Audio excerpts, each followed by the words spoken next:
O muthenya gwakia ahũri biacara na aikari taũni-inĩ ya Kitengela matiraga ndeto cia kĩeha cia ngero iria cingĩhĩte nĩ ũndũ wa ũhagũku wa ũgitĩri na makĩria andũ kũũrana thutha-inĩ makoneka moragĩtwo. Turacemania na mutumia ũyũ ũĩkaine ta Diana Otieno na iyũirwo nĩ kĩeha agatũtarĩria ũrĩa mũthuri wake Joel Otieno orire na njĩra ĩna kĩriga mũthĩ wa kiumia hwaĩ-inĩ athiĩte kũgũra irio.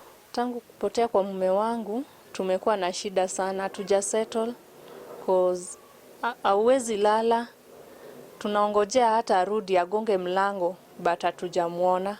Na pia maofisa wa polisi tunawaomba sana mtusaidie kwa investigation. Nayo famĩlĩ ya Catherine na Njere iretha mũirĩtu wao wa mĩaka 17 ũrĩa nĩ mũrutwo wa form 1 na orire ciumia 3 thiru na nginya ũmũthĩ ũyũ ndaigana kuoneka. So whoever has seen her or has any information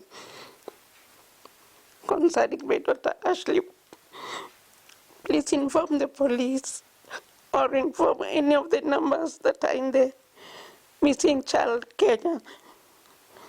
We really appreciate because we don't know whether our baby is still alive or not. Siku za giza sana katika hii familia. Tunaomba tu mtu yoyote ambaye amemuona amrudishe nyumbani ili tuweze kukaa pamoja kama familia. No thikũ nini tu hĩtũku thutha wa mwĩrĩ wa kana ka mĩaka 8 kuoneka koragĩtwo thutha wa kũra gwa kahinda ga thikũ 2. Ngĩribotera Inooro TV, rĩtwa rĩakwa nĩ Victor Kĩnuthia.